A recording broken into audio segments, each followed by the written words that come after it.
Hello gamers and welcome to today's YouTube video. It's going to be epic, hopefully 5k DPG gameplay for you in a kind of a new format, a more long form video that you can use to learn from, where I try to explain every single thing, what I do, why I do, and maybe that helps you.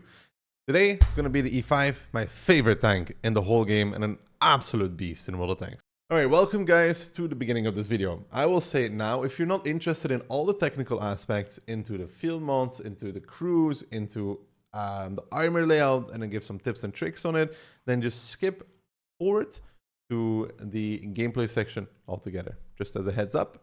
So if this is for you, great. If you want to watch it, great. If you don't, skip forward. Let's briefly go over the statistics here. Nothing that is going to be too new or in-depth for you. We're just going to highlight the things that make the E5 amazing. The alpha department has 400, so let's be realistic, that is not really amazing whatsoever at tier 10. But what makes this tank is this DPM. It has a very, very good DPM. It has good dispersion values. It has good shell speed as well. It has good HP. It has good armor. It has all of that. Very, very good stuff. It has good horsepower to weight. It has good top speed. What it doesn't have, though, is reverse speed. This it does not have. This is the weakness of the E5, I would say, from this tank, that the reverse speed is very, very bad. But, however, we can fix that. And the most glorious part, of course, about the E5 is two things. What is it? Again, the depression of -8, but second of all, the 340 heat shell. Now, in my opinion, the E5 is currently the best tank in the game, and I hope that you will agree with that and let me know in the comments down below what you think, because it is just such a nice combination of everything. And the E5 is a enjoyer tank. And what do I mean with enjoyer tank? It's a tank you need to learn how to play. When you are less good or not experienced in the game, you will hate the E5 because the drawbacks, you cannot overcome them because you don't have the experience and the skill set to do so. But once you start learning to love the E5, this tank will guide you in a direction that you have never seen before. It's an absolutely phenomenal tank currently in World of Tanks. For the better player, like I said, I think it's the best tank in the game. Let's take a look at the armor though, and a few things to note, of course, is, you know, the cupola. Right? Because you have to think about what caliber of gun you're going to be playing against, what penetration they have as well. So E5 against E5, you can see the cupola is pretty easy to pen, but in terms of the glacier, like the upper hull, is still trolley. This is together like with, for example, the E3. You can bait a lot of shots where they shoot these parts of your hull and they don't pen. Even though they would pen here, they would pen there, they would pen this. People shoot for the front, bounce a lot, very trolleys, especially because also you can bait them with this part of your tank. Now against higher caliber guns, and for example heat, you have to start being careful because they can start penning you around the gun. Mantle it all together. You can see this here. Those are those spots. So when you're playing against high pen tank destroyers, you have to start watching out for that they are able to pen you. Also, when you start scraping with the E5, I think this is important to note, and you do this against the heat gun, you see this bar, this strip of armor will always be penetratable. So you have to be very, very careful about that. And then last but not least, the ammo rack is located around the second wheel, if I'm not mistaken. So the E5 does have issues with its ammo rack and can pop off and explode if you're not careful. I think those are the most important aspects to watch out for in terms of armor against with the E5, and what you need to take into consideration as well when you are playing this tank. Now, let's get into the gameplay. It's going to be you and me locked in for about 40, maybe 50 minutes of gameplay with thoughts and explaining, and I really do hope that you enjoy this format. It takes, of course, a lot more time to make, and if it's successful, I will continue making so please let me know in the comments down below what you think. Let's continue with the introduction to the T110E5. This is where we're going to go over the crew skills, the equipment, the field mods, and guide you through why we pick what we pick it for, and why we do this. We're going to start it off. We're just simply going to reset it so you can follow the process in what I would train first, what I think is most important, and then you can use this for future reference as well. So brothers and arms is a given, repairs is a given, recon is a given, and then I think coordination. You could swap this around and put coordination as third and recon as fourth, because I actually found coordination to be very, very useful. Emergency then is this situational perk that can be very useful as well.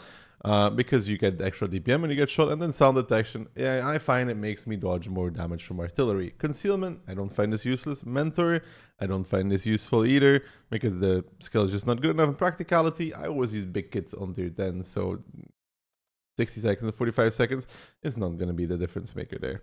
So that is the order I would train them in. Then for this, I would always start with situational awareness, then I would go firefighting, and then I would go signal interception to try and dodge some damage. You could swap out signal interception with side by side, for example, if you want to. I just find the signal interception pretty useful on maps where I get spotted and want to dodge some damage quickly. Now, then when we go towards the gunner, and we take a look at the crew skills, Brothers in Arms, Repairs, Snapshot, and Deadeye are, of course, your first 4 main ones. I don't think there's much to explain. Gun handling, critical hits, you know. Concentration, not useful. Quick aiming, not useful because it cancels itself out, because it buffs your traverse speed, which also then, you know, it makes you bloom bigger. So, armor is then the last skill because it only cuts off some part at the bottom, which in a bell curve is not that important from what I've been told. I could be wrong about that, but I don't think so. So we take that as the last one. Then the driver, again, it's pretty straightforward, let me tell you. Brothers in Arms, Repairs, Smooth Ride. We go for the gun handling. Clutch braking we do not take because clutch braking cancels itself out, again, because it buffs, your hull traverse speed, but it doesn't cancel itself out. It just makes you less accurate. It makes you bloom hider. Then, of course, we take off-road driving, controlled impact, and engineer as last one. However, on the E5, you could probably get reverse speed first and then controlled impact after. I prefer controlled impact first, though, if you ever get there. The 1 kilometers an hour reverse speed is not that important. The 1 kilometer forward speed is not that important either. That's what we will see us use a turbo. And then the loader, of course, because the E5 is an AP heat tank via repairs, intuition is a must. I talked about it earlier already that this has a weak ammo rack, so I would train safe storage on the E5 after, then adrenaline rush, although you could swap this around like this, and then ammo tuning. It's a bit of personal preference. If you can handle the ammo racks, then sure, skip safe storage and just do it this way. That is the crew skills covered. Now let's go into the field mods. The field mods on the E5 are pretty straightforward.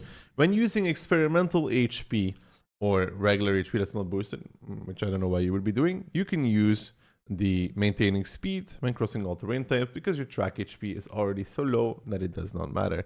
When you're using bond HP like myself, you don't use either of the two because your track HP is already more than good enough and you don't need either of the two. Aiming circle size is always the best one between the two. You take the view range, again, we've explained this many times in the past. 10% on a minimum stun of 12 seconds is 1.2 seconds. The additional stun is like 5 or 6 seconds, so it does not really matter. We talked about the bad reverse speed on the E5, so we're always going to be going with the reverse speed here.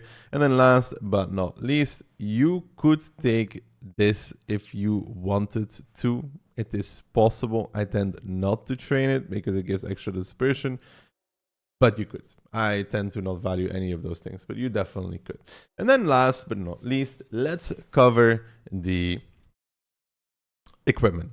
Now, I think you should have 2 setups on the E5. I have this setup because I think that experimental turbo tier 3 is amazing. On almost any tank because you really don't lose much forward speed or reverse speed. The only thing you do lose is some engine power compared to, for example, a Bond Turbo, which has a lot more engine power. It's about 50% more powerful in that regard. I use Bond HP because I can handle the ammo racks, and then I use, of course, Rammer with Rammer Directive for that extra DPM boost. The second setup, if you want to build something more universal, for example, on small maps like Ensk, this would be a possibility. I use this on the Eskong, for example, as well. Something like this is definitely possible to further enhance your tank. You could also build a more sniping setup, for example, but then it's only for Prokhorovka. That is where I go for in terms of equipment and why I do it. This is my general setup because it's all purpose. And then for very small maps where you may not need the turbo, you could take something like Vents, something more niche, something specific. Ammo loadout, 434.4. Heat is the main ammo. 340 heat is the main selling point. Gotta take it, gotta do it. I'm not poor, even if I'm on a press account right now, so yeah, I can afford it. Alright, let's get into the first battle of the day here. This is going to be an interesting one. We get Oyster Bay, things to watch out for, E100, 277. That's their 2 heavies. They don't really have anything that plays gun depression whatsoever. Then you gotta look at the medium tanks that could brawl. Karo could, Leo won't, Bliska will, DBVs might be, the V probably not. Push, yes, and then the triple light and the double ID.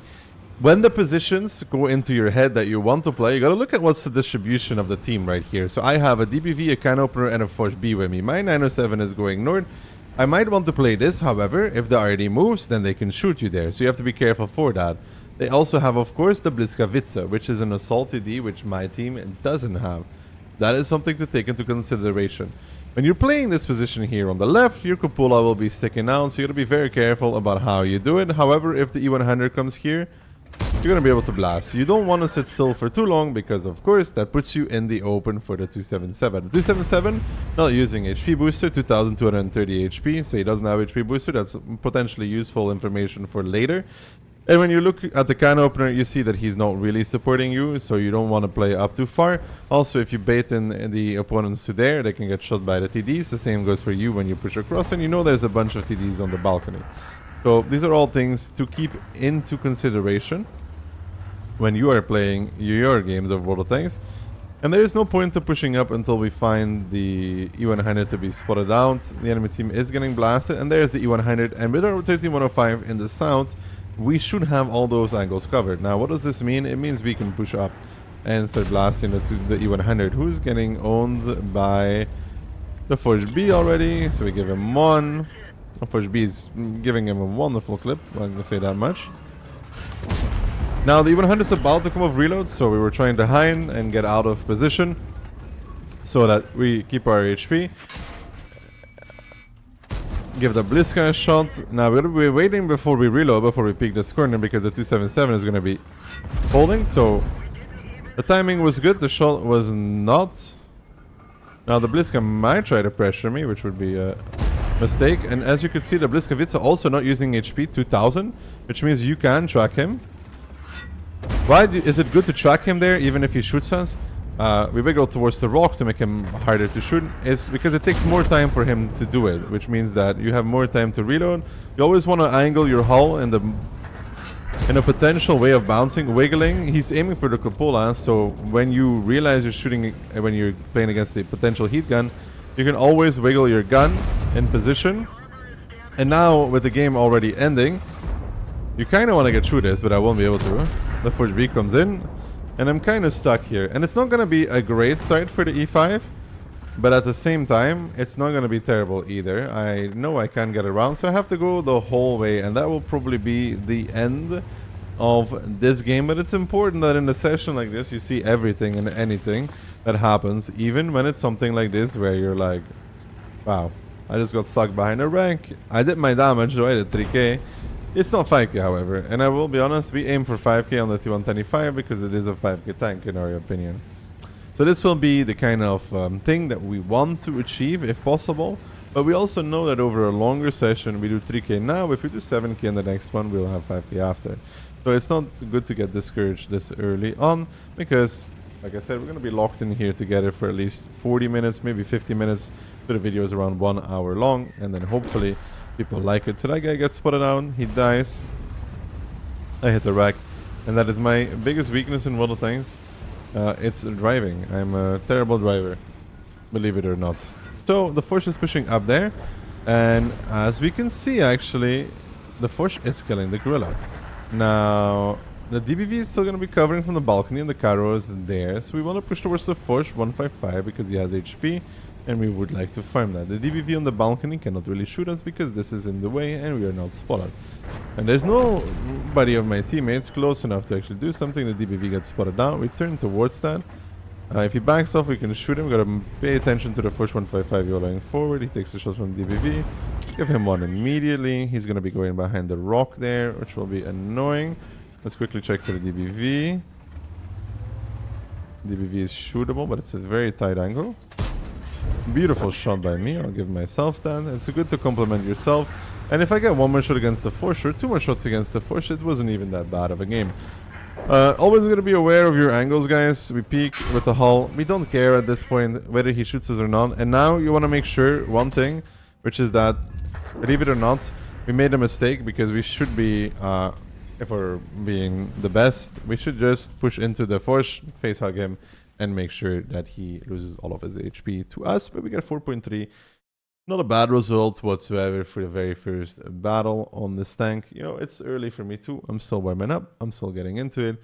And there's going to be more to come. So 4.3, top of the boards, top of XP, and the net loss. Welcome to Lakeville. Now, Lakeville with 2 IDs is an interesting beast. So we're going to be seeing what we can do against these 2 IDs.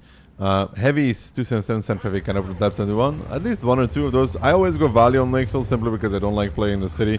STB, potentially Valley as well. I always go towards the Valley. I just find myself get very consistent games out of this. I find the city unpredictable. Your teammates often stop here. Your teammates lose the middle. Your light tank dies immediately. But when we look at the current disposition of my teammates, I have an FV, a can opener, and a 60p. So we gotta be a little bit careful. I love playing the left side of this rock here because it gives you sort of like a hold-on position to peek behind. STB might peek. He makes a shot though, Type 71. Try to shield the cupola. He will probably hit that, yeah. I'm gonna be pushing up to my rock position anyways because, like I said, it's just a very nice one to play, and that's the Type 71 buff coming into effect. That upper hull got buffed quite a bit. We're trading it out, which is not great. So far, I'm hoping that he misses something. I don't have gun depression for that. If he nudges forward like a little bit more, I could potentially peek him again. But right now, I gotta be careful with my HP. The Type 71 is nudging forward. The RD tries that. He doesn't make the shot happen though. The second RD tries that. He will. And we're gonna start being careful because the double RD has picked me as their target. And I love getting picked as the target for artillery. It's the best thing ever. I have 2 shots. I lost some HP as well.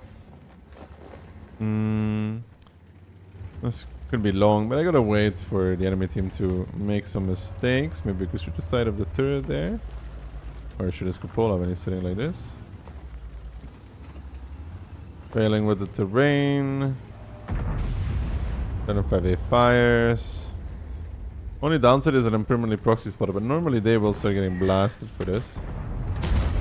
Type 71 misses. He got a greedy. Ooh, STB. Shielding the cupola, because like I said, it's a heat gun, or trying to at least. They miss on that one. I have the jiggle peak position, but it's going to be rough because, well, they have a lot of DPM to throw my way. Good shot. Again, trying to shield with the cupola at all times. Type 71 is peeking again. Good shot against him also. He gets blasted by the RD now, so he's stunned. And now maybe we could do the jiggle peek against the STB. He's backing off. We hit the rock. He reloads before us. 277 peeking very, very wide. Very wide. Gotta make sure that we don't stick out with the back of our turrets. We don't have gun depression for that. We do for this though. Next to the gun is sort of a weak spot on 277 for what I remember. The top bar of his turret is also. Gotta be careful now because they might start pushing back up on with the Type 71, and we are starting to win this city. Take that into consideration. Type 71 peeking. We try, we don't succeed. Now maybe we can peek semi-hold down. No, we don't have the gun depression. If we peek further, we'll be exposing our lower plate ourselves. So he fires. We still run into the issue that we don't have gun depression though, but neither does the 277 if you think about it. Like 277 doesn't have gun depression for here. The artillery is spotted, they don't have a shot. STB spotted. Nice cupola shot there. And now I'm starting to bully them back from the valley, which means I can start peeking a little bit more. Because most likely, my team has the attention of their tank destroyers focused on them from the enemy team. And the Jagdpanther would be spotted. And we know that the 758 doesn't really have gun depression. And he makes a shot and he misses, and the STB is running away. We won't be able to shoot him, but the RD is on reload, so we peek again. And here we make a mistake of not intuitioning to AP to just make the shot easier on ourselves. And we have no more shots in it before. We try and blind the RD, but probably will not succeed against that. And now we're in the part of the game where we somehow need to push the 705A. If he shoots, I may just go forward. And I'm going forward and I'm going to die against the DBV because I hit really rough timing. DBV misses, but he tracks us, so the 277 doesn't. It is still fine. Everything is fine. We cannot be the one leading the charge here. We gotta wait for somebody else to do so. They still have one ID alive, but he will not be doing too much in this. The DBV was actually able to peek that. And I am at mercy of my teammates pushing forward. Because as long as this 277 is alive, there is not much to do whatsoever. DBV does get spotted out this time immediately. He takes 1700 to the face. He dies. And like I said, I gotta wait. I have to wait for somebody to push the 277. Artillery that tries it. Doesn't succeed. A can opener is pushing up though. We're holding the angle. Just in case. He might peek now. We're trying to make the quick shot and now the can opener is pushing up. So it's now our opportunity as well to close the distance. We have 4k damage. We are lacking a little bit of HP. R1A3 one-shots another player. That's very cool. We gotta wait for the can opener to potentially take the shot. We have the RD1 in the back. And we want to push up here on the left because there's nobody on the K-line anymore. And the Jagdpanzer is our target. STB. We could kill him with HE potentially. He fires, he dies. That's good. We want to be greedy now. The RD is looking this way though, so we will have to finish him, I guess, or not. Third phase on the Jagdpanzer is always a pen with his heat, so we're kind of go for that. He's peeking wide though. He might want to kill us, didn't expect it. Try to shield the cupola. He misses. If he has heat, he will not pen the cupola, so get another shot against him. Lower plate. Gotta be careful from the last DBV over there. Just realized that. I'm dead. No, I'm not dead. Good angling. I didn't see him on the minimap until like the second time. If we can kill him, this would be huge. We do kill him. Now it's just a GW and the TVP. The TVP seems to be full HP, but like he wasn't within my render when he got spotted, so not something I would like to test. And we do have 6.7, and I told you in the first game that, you know, if we have a bad game to start with, that doesn't really matter that much. And we do get spotted out, which means that the TVP is somewhere in front of me. I could not tell you where exactly. I would assume like somewhere there when we get spotted out, but again, I'm not sure about that. And now we gotta wait. We want to get a little bit more damage out of this game. We let the 1A3 push up. The other one's in FV. And we wait and see what we can do. We want to somehow close the distance ourselves. And now that the TVP might be pulling back, we could go towards the bush here and see if he wants to do something. So there's a TVP. He's -2. He's -3. He's basically reloading.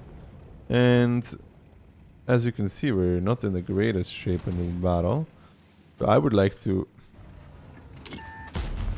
go to behind a bush. He's not reloaded yet. There's about 5 seconds left in the worst case. But when I get these spotted, I would love to go into the trees itself and just try to gently outspot the TVP from a camo position. That's what I would love to do. So the RD fires, and that's important as well. We need to move because of the RD. We spot out the RD. That's not a problem. We know he's there right now. We're just checking for the TVP real quick. We can turn. Kill the RD. And now watch for the TVP peak. We should have the trees and bushes in front of us. And ideally, the FV goes to the camp. That baits out the TVP. If I'm able to cross this gap, I can play the position in between the rocks and actually play on the top. I do spot out the TVP. And the FV kills him. So, good game by me. Well played. The early trade's not fantastic, but the mid-game segment, I think, was very, very good. Very well played. Aim-wise, it was pretty solid. The only mistake I would say is not loading AP for the 705A to punch through his track when he's angling towards heat. 705As are terrible. And absolutely terrible against tanks that have, you know, the AP, that load AP when he starts angling like that. So, 7.2k damage, top of the board. And, you know, of course, we make a dank deficit because, well, you know. All right, let's go ahead and let's look at it. Let's realize what's possible, what isn't. Double RD, double line, 4 TDs, 3 mediums, 4 heavies on both our teams, of course. Light tank department, we are slightly better. RD department, both equally annoying. Brawling TD department, they have an E4 and a Minnow. We have nothing of the sort. We have a Blitzcap, but it doesn't really accompany it whatsoever. Our mediums are more brawly orientated, and our heavies are, again, a bit weaker in the armor and fighting department in them. There is always the possibility to go south, but I really do not like going south on this map from the beginning either way. You get locked behind these hold-on positions, You cannot move, you get blasted by double ID. Cupola is on the wrong side for the position that I do want to play, which is inside of the window, which the only downside of inside of the window really is the double artillery, and of course the cupola being on the wrong side. Will I be able to farm off of it? That is a different question altogether that I cannot answer at this moment in time. I see the Panzer 7 on the minimap. And yeah, I just think about giving him a shot because it's very slow. But he does go despot in a second. It's not worth staying. The attempt was made for one shot, but you know, it didn't happen. The C-57 sucks at driving. I suck at driving. We're both sucking at driving. But interesting. Anyways, one of their light things died already. The other one's 900 HP. The Minotauro is picking that. I'm not gonna aim because nice shot. He has the better position than me right now because he was already holding the angle. Sick shot by him though. He's backing off, however, to that position. That's not a problem for us. Since the Minotauro rework, you know, he's not that dangerous anymore, especially because he goes to that position, which means we can actually hide our cupola much better. A little bit go down, this is fine because he white peaks. So we need to readjust our angle a little bit to have more gun depression. Again, we only peek basically when we're reloaded. We don't peek before. We don't want to give our opponent time to give us a shot. Right blade. Because that is all in their favor. The less time you need to peek and aim, the better it is for you. And especially like this, like we're moving backwards and forwards. And why are we doing that? We're trying to ruin his shot while we still have pretty good dispersion values. We can shoot him through the gap. You know, if they can shoot you, you can shoot them through the gap. So the Mino is going to be holding the angle. The can opener is pushing forward into this window. I would like to see. Yeah, the can opener is already in the window. But the Mino is holding the position. The can opener is here as well. This is the moment where you're going to be like, chill.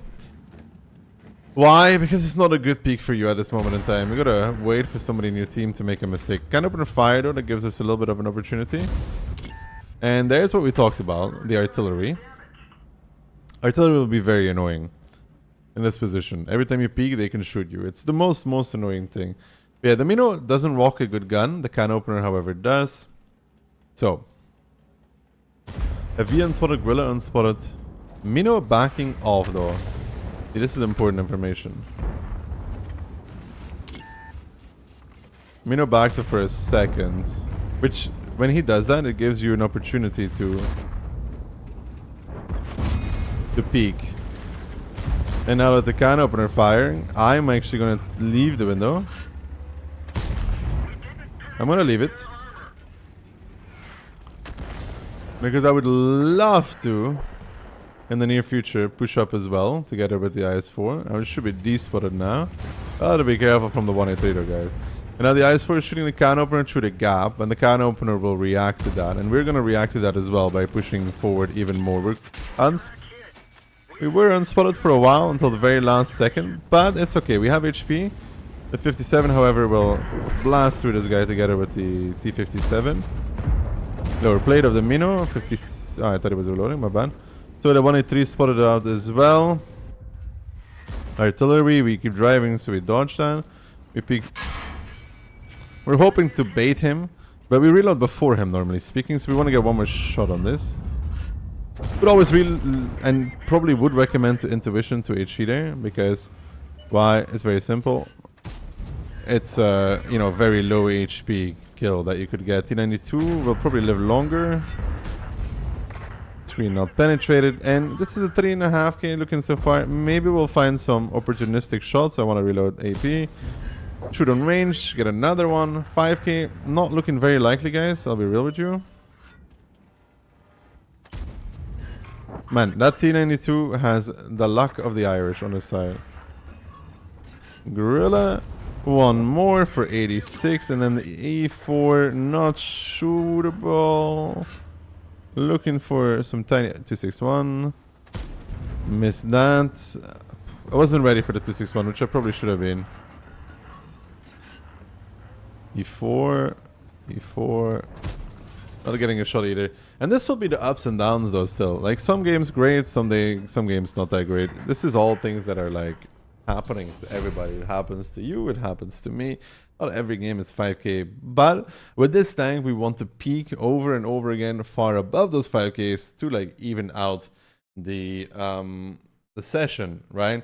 Just the important parts of these kind of battles is realizing that, yeah, you could have done more if you played everything perfect, but the perfect player doesn't exist. So, not top of the board, but still pretty good result. Alright, this is one of those kind of games where you really need to put out numbers. I was considering going Valley, however, I will advise against it most of the time. It's this kind of like play that you can afford. Going Valley here would be something I do if I have 5.5 DPG over 50 battles. Why? There's a good chance that I could push up and kill them all and do a huge battle. But there's also a good chance that somebody crosses the bridge, somebody goes under, somebody takes like this, and I don't have any support. Now, what does that do? It means you get stuck behind this corner and have a terrible, terrible game. In general, if you want to go for like the consistent gameplay experience, then you completely want to ignore that part of the map. If there's somebody crossing the bridge, you could turn towards that and go play the whole position and farm them as well, of course. And the thing about going 1-2 is you have to be careful about how many teammates you have with you, because you can get overrun as well. Committing somewhere by yourself is opening yourself up to die and mauled about where are my teammates. I run into this as well. You will run into it as well. It's just the way the world works. Now, when I look, we have a concept SCS. It's not a great number of tanks, but it's gonna be good enough. The 90 might peak. It was close. Let's put it that way. It would have been cool, but no, it's a shot on the move. If it doesn't hit, it's all good. So, in terms of tanks that they have that can play here, they don't have much, and none of them are very good. The 277 is the best one out of them. But I'm not really scared of anything they may throw my way here. And, you know, in this kind of game, I said this is where we gotta do the damage. So I'm tempted to take the initial punishment, right? And just push up straight. The 140 will get countered by the concept 1B if we can get to his left hand side. When you cut here, we wanna angle our front towards the enemy. And that's why we do that. Good for the TVP. Well played. So, you see there, we always try to bait with our frontal armor. That's just a way to play this tank. So, the 257 is still going to be on reload. Give him a shot. That's his ammo rack, more likely than not. Because his ammo rack is indeed located in those frontal lamps. 140 tries to peek that. The TVP can't really peek this. You can maybe give one, but he's dead for that. 257 might try this as well, so you want to start backing off in case. Now we stay here, and the terrain that we had there was actually very interesting. Terrain that was a bad peek. Terrain that angles you down, shapes you like this. Now, what does that do? It baits less intelligent enemies into shooting your lower plate, which then becomes basically impenetrable because of the angle. Good shot by the CS. Was weird to peek though, to kill the 257, because killing the 257 allows us to push up here against the 140. Which gives us a little bit of a sort of hold on position. All he can see is our cupola. All the CS can see is our cupola as well, I think. If even. And now we gotta wait a little bit for my concept 1B to push up, I think. 140 fires. 143 is not very great, and the concept 1B is pushing up on his side. So the 140 is left in the unholy decision. Die to one side or die to the other. And he doesn't know which side he wants to die to, so he's just gonna die altogether. Now when the 140 starts fighting the concept, you want to start fighting the CS59 without taking without taking more damage. Kill him, shield back towards the cupola. There's a char there, but we want to start jiggle peeking this guy as well. And we might even load AP here. Wiggle, but you know, he's shooting well. He has stock CS59, but you know, he's trying his best. And of course, the one thing we didn't consider is the ISU in the base. Which is pretty sad for us because it ruins our remaining game. Missed that as well. You can put this one on me, of course. Missed that one as well. And now we would love to push up. But to push up, we gotta go through here. There was an opportunity to go back or down the middle and farm the E100, but I don't like that either, and I'll explain why.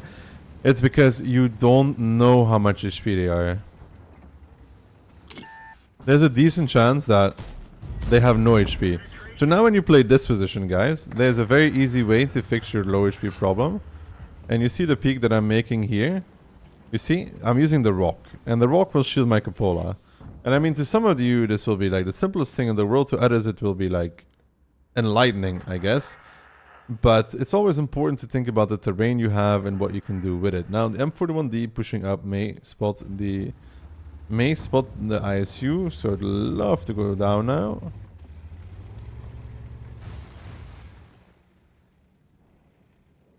I mean, at least I can push up to a different angle, a different position, and get a slightly ulterior angle to the Charfatur.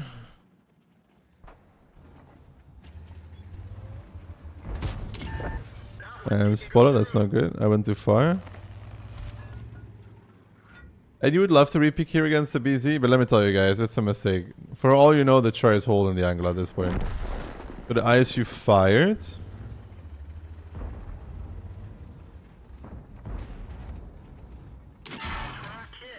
You could still be in trouble. He will peak, but we just want 5k. If he hits us, it's all good at this point. We just want the 5. They were not guaranteed to get more than this out of this battle anyways, because we need to push up.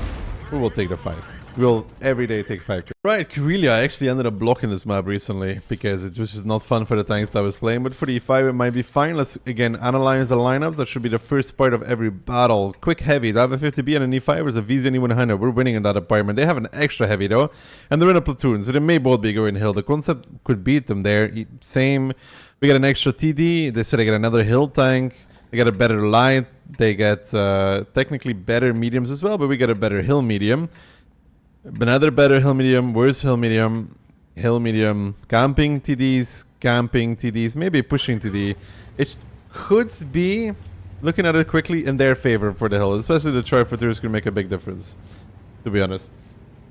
Now, when we go towards the hill, guys, we drive depending on our spawn. If we have the back spawn, we'll be going wide when we want to go towards the hill. If we have the front spawn, we can go straight. Why? It's because the enemy also has the same spawns. They have good spawns, they have medium spawns, they have bad spawns. But a tank like E5 with pretty good top speed, you beat basically all of their spawns, outside of the really, really good spawns.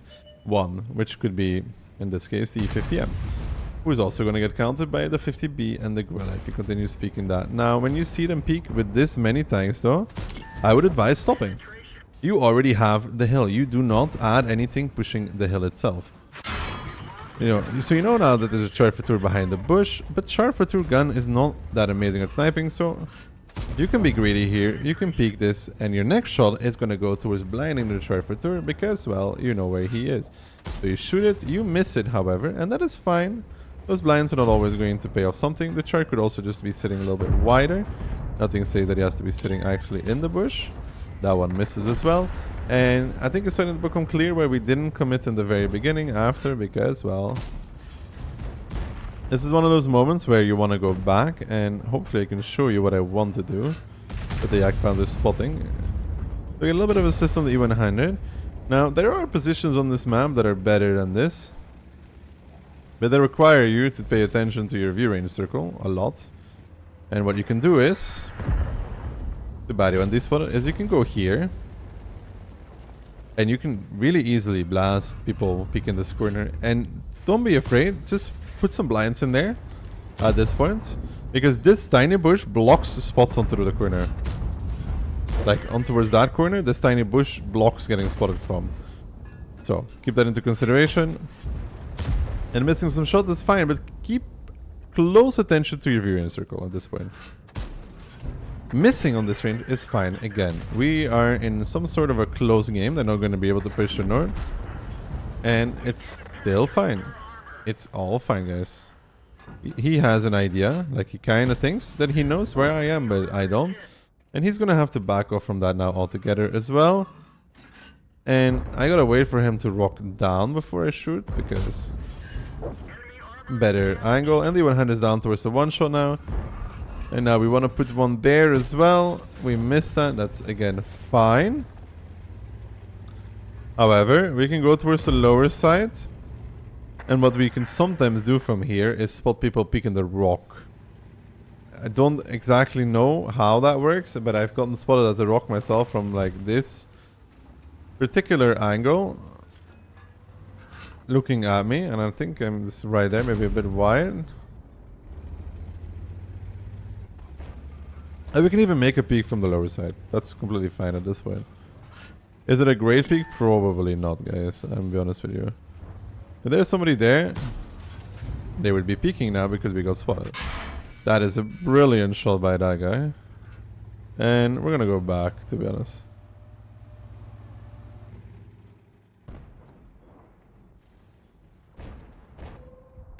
Alright, T. Beautiful shot, artillery. We love you so much. We both missed. That's pretty sad. Would have loved to kill him, but they're already on reload. I can repeat this. However, I don't think that even Hunter wants to mess with us. Maybe he does. When the VZ angles like that, he's over angling his entire side. You may think like, oh wow, it's such a hard shot. It isn't. What is advised at this point is to wait for you to go despotted fully. Why? And because they lose their focus usually. Gives you an opportunity to peek out unexpected. They also are not ready to shoot your cupola. Repeaking immediately is usually the thing that I would like to advise to you. I sometimes do it, but it's bad. Because then they are like, have their aim trained in location where they think you're gonna peek, and if they're right, you know, they're gonna blast you. That's an unexpected position on the Wheezy TD, but I trade one, I'm gonna give 3. But as my second one, the only issue is the VZ holding the angle. I will still peek this, however. For a quick shot. Because I want to trade off my HP here. And then, that's only 3 damage, it's fine. The last shot was unnecessary. And probably a bad trade as well. The last trade was not a good one. These guys don't really want to push this. I just realized. Which means that I have some time to get it. This is Selma in the base. Nice try, already.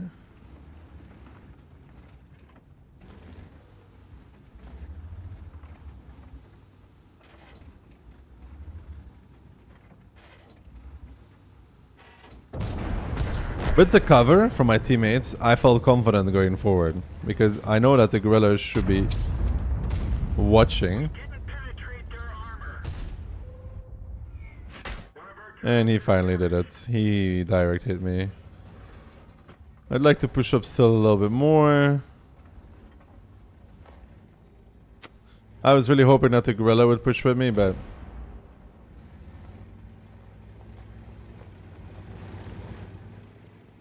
I kind of want to wait for the artificial now. I don't think he'll roll 346. And I'm spotted by the Selma, I think, permanently. That was a bad shot by me. Yeah. And now hopefully the idea will go for the gorilla. I again need only one more shot to hit the magical 5k. We can peek on a slight angle, lower plate. Not the greatest of my shots again. I already did go for the gorilla. He's over peeking. Give a good one there. So, wow! That's good decision making by him. We do get our 5k, but it's good decision making by the E50M. Shoot us and hit and ram the gorilla. It's a good decision making. For this battle, the aim in the end wasn't great, but we do have at least one blind shot, I think. So, we add that to it. So again, pretty good. So Lazika said that we have one blind in this battle as well. And 5.6 coming out of this. The detailed statistics. And so far, we're rocking a 5.3k DPG. And we'll continue to try and keep this up.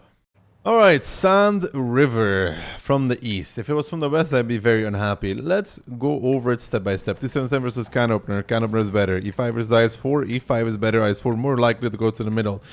They get an extra heavy, which is pretty sad. We got a Leos who's going to be sniping. Probably sniping. Could brawl. Brawl. Sniping. Brawl again. Brawling. Sniping. Maybe brawling. Sniping. Maybe brawling. Worse, better, same shit. So when we're thinking just about our ults on the K line, it's not that great to be honest, but we'll see how it plays out. Now, you see all of these people driving straight. That's all really cool for them. The most consistent way to play, to drive, to be, is to go the long way. Why? When you're crossing, there's a lighting middle. You take 2 RD shots, you take a lighting shot. You're minus 800 HP, minus 900 HP. The hardening that you then picked is useless. How much time do you lose? Well, I would say that these guys are about 5 seconds ahead of me. There's the RD shot we talked about. The lighting is indeed in the middle. That could have been us. It's not. Don't be greedy. I run into this issue quite often myself, that I'm overly greedy and it's making it harder for me to do 5k DPG because like I really just want to squeeze more out than is healthy. We're to the U, we can aim. We do get that shot, which is extremely lucky, and they are pushing up, which is a bit interesting.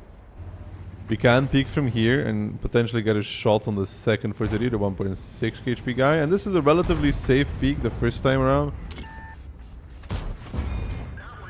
I do have a decent amount of teammates with me. If I could go to this position, it would be amazing, but I will say already, I don't like the amount of tanks the enemy team has here. Projector in the mid is shootable, and he will probably back off. You could wait for this. You could wait for this. It's normal behavior to back off after you get shot, believe it or not. But E5 is probably in the open for us, Gorilla. It's fine. You see, I'm trying to get a gun depression for the side because it would be the easier shot, but we don't get that. For 30U peeking, gotta be careful. E5 going back might get one more into him. Has to be Cupola again. Not ideal. Now that the E5 is backing off, guys,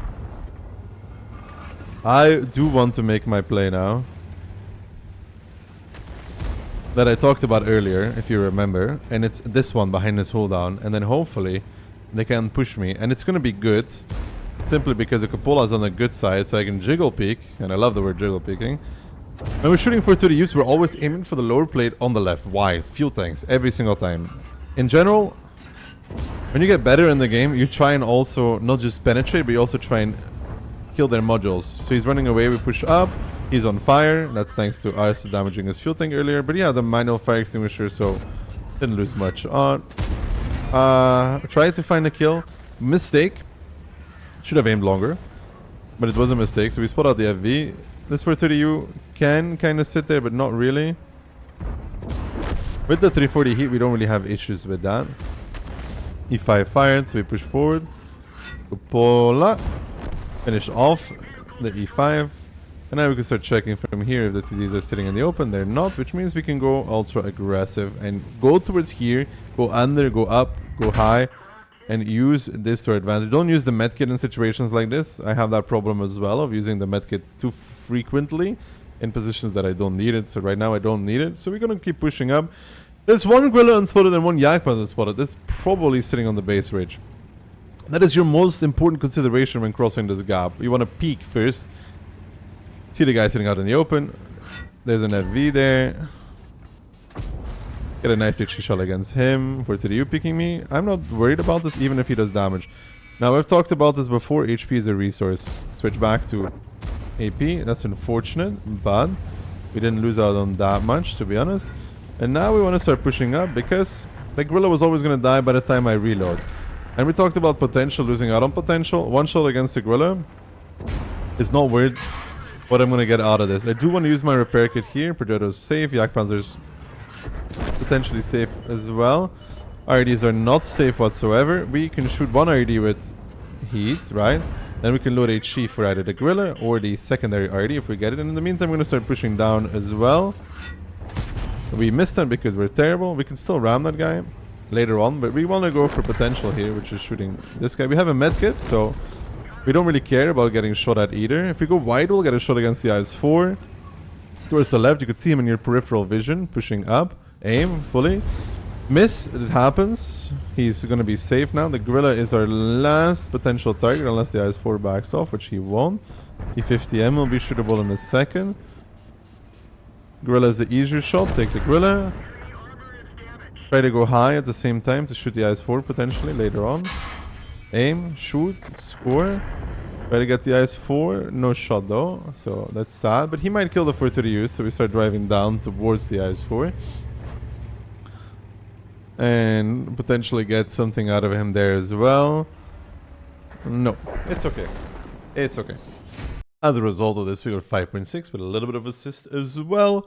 Top of the board and finish it off with that as well. Very good.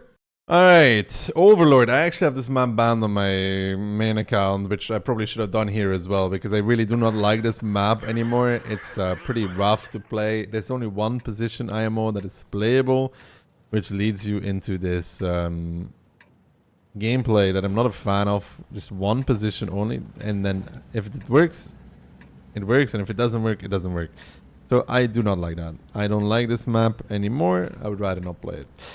W100 on the enemy team, E100, E5, so they have slightly better brawling potential, I guess, because of the HP. This is evenly balanced, bad chance. We have the better mediums there because they got TVPs, and then in terms of the TDs, we have slightly worse because we got a V, double gorilla, and a 268, and they get an E3 that can brawl. Light tanks is pretty balanced all around. They get slightly worse because of the sack. Artillery is the same for both. Now, you can already look in the beginning of the battle at some things if you want to, which is a possibility. Look at the HPs of people, 1800 spotting equipment, maybe 1800, 1800 potentially spotting equipment.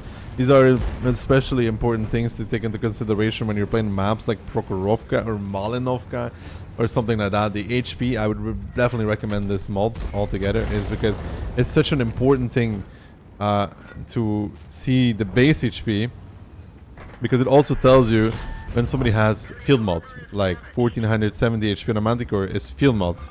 So it's like very useful information to have. Gorilla might be shootable, but maybe one more round against the 183. No. Gorilla, no. I'm gonna be careful from ID. So seeing as there's no E100 spotted on the lower side, this means to me, or tells me, that the double E100 is on the beach. If I had to guess. Like, I don't see where else they would be. We're starting to win 9-0 line already, which is another thing I don't like about this map. I did get spotted out, which is weird, but I cannot draw because I don't have anybody on the beach myself. There's the first T100. Just angle and give him a shot. Now, I would love to drop off, but I need to see the second E100. Like, I need this information. Okay, so already fired. I am this E100 fired, so we get to... That was a disastrous peek by me, guys. Disastrous. I have no words to describe how bad this peek was. The side of his gun, man, that was pretty bad aim. I gotta be careful now.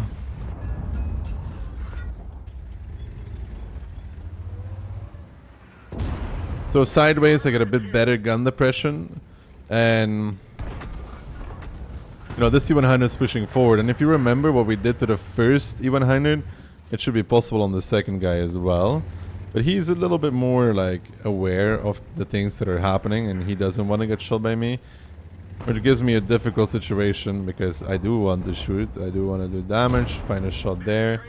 Now with this guy pushing up, I could go to this position here and shoot. Just gotta be careful from the E3, because, well, it's an E3. He could be sitting and aiming at us. And I would love to... Ah, there's E3. Good to see. And he was kind of looking at us. And now, this is pretty chill for us. And I will show you something else as soon as I'm done farming this guy. So, third rotation. Artillery shoots. We dodge that.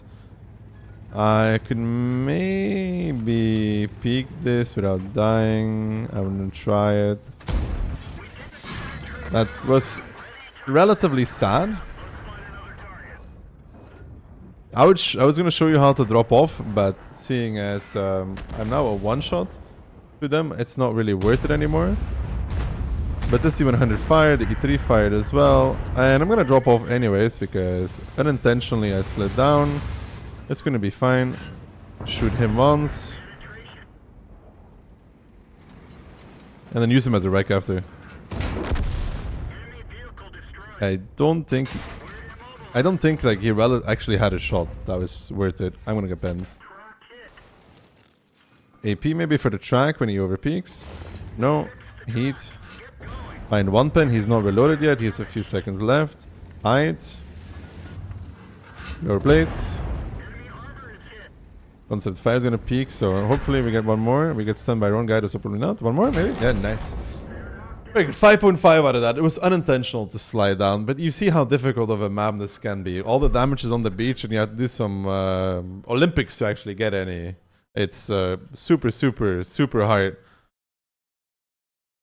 So when we look at it, we get 5.5 out of it, and analyzing the battle, I think the only mistake I made was the bad peak against the E3, to be honest. The E100 peak, the one where I took like 700 for, it was calculated in the fact that he needs to aim longer than I do, and I can kill him with 340 heat shooting down, and then I can go back to the beach. It didn't end up happening. It was a risk, of course, but it could have been a calculated risk, to be honest. So we get top of the board, 5k damage, and so far we're chilling. All right, we get Cliff. Let's take a look at it, because it's not looking good for us. Okay, so Type 5 is really bad for us. They have double S-Skunk, probably playing up. Type 71 probably playing up. AX playing up, 260, 140. Udes playing up, down, most likely. Double Manticore on both sides and double light. So when we look at it, we have non-brawling, probably not brawling, sniping, brawl, snipe, brawl, brawl. If this enemy team goes towards the middle of the map, they will pulverize us. More likely than not. If the S-Skunks and the Type 71 do what they're supposed to do, they will probably own us. We have some starting positions on this map. We could go towards the corner, but the double already kind of ruined that. Which then means you have to be careful from the lower side, because this position can still shoot you. This one not anymore. Or we can go in between the first and the second rock to shoot, or the second and the third rock to shoot the guys on the ramp. It really depends on how the enemy team approaches this battle to begin with. And what did they decide to actually play and do with their tanks? The Leo is actually taking 1-2 line for free, which is crazy to me that it's possible. AX in the middle, Udas 3 pushing 1-2, but I don't think he will win that. More likely than not, he's going to get blasted by the TDs. The enemy light tanks are, playing 1-2 line in some capacity, I think. And now Type 71 coming towards the middle. They have nobody on the ramp yet. AX is starting to push up a little bit, getting a little greedy. And I'm going to end up playing the corner after all. Load AP because there's going to be fences in the way a little bit as well. We want to get one shot of damage here. Aim for the track. He has no HP, so we can do that. He's going to go back behind the corner, so we don't want to stay here for too long. And that's the position I told you about coming into effect, which means that we're now forced to start going around the hill early. Tempo, tempo, tempo is important. There's also such a thing as over tempo, but like right now we gotta keep tempo in it. I would love this for 30U to come with me. Type 71 peak in middle is crazy to me. I would like to go fight to 140. But I need some help from like a 430U or something. The thing is, if I beat the 140 before like an S-Skunk or something shows up, then they may not be Manticore. That's bad. That miss is also bad. I was gonna ram into 140. Wiggle, wiggle, wiggle. I'm trying to angle the hull down so he cannot shoot the lower hull that effectively. It takes time to aim. So the S-Skunk is spotted, so more likely than not we're okay. He's reloading before us. Wiggle a little bit more. Don't shoot that. It's too high potential to bounce. Go through this. Push forward a little bit to ruin his aim. He takes like 3 extra seconds to shoot in a simple shot, so that's good for us. We lose less HP. The Manti misses. Wiggle. He wiggle, wiggle, wiggle, wiggle. Find the kill, so 2.2. And now we gotta be careful from a potential repush from S-Skunks though, but I don't think they can do that. So we know the DBV is on the lower side. It's probably the Gorilla at K5 and everything else right in front of us. Use the repair kit. Or the med kit more like. The S-Skunk is still pushing down. I still don't really have any help. Keep shooting for the engine for potential fires.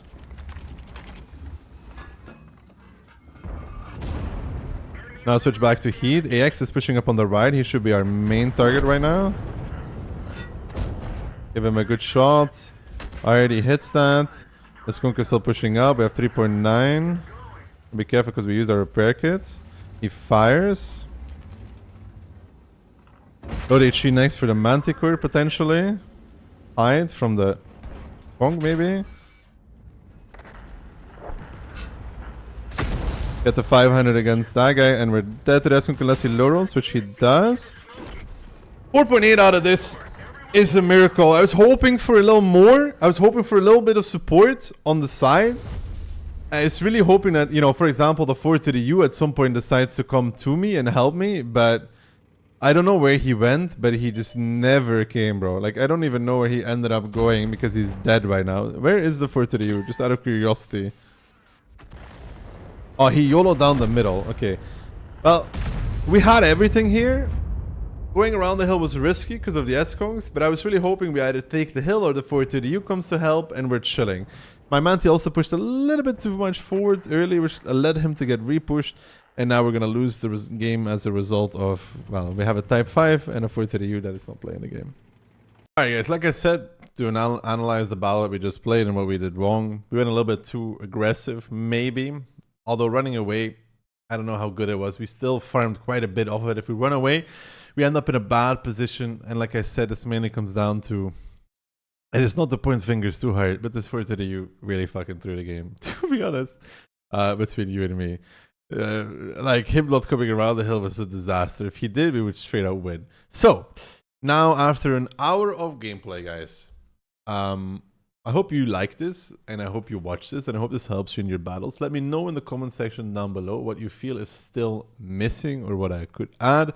And if you just like this format in general, of course, it takes a lot longer to do something like this because I got to sit down, lock in for an hour and play my session. And you can see the session we just played was 8 games at 5.3 with a bit of ups, but a bit of downs, but generally pretty consistent approach to the game as well. As always, gamers, I hope you guys enjoyed watching this. I'll see you all for the very next one.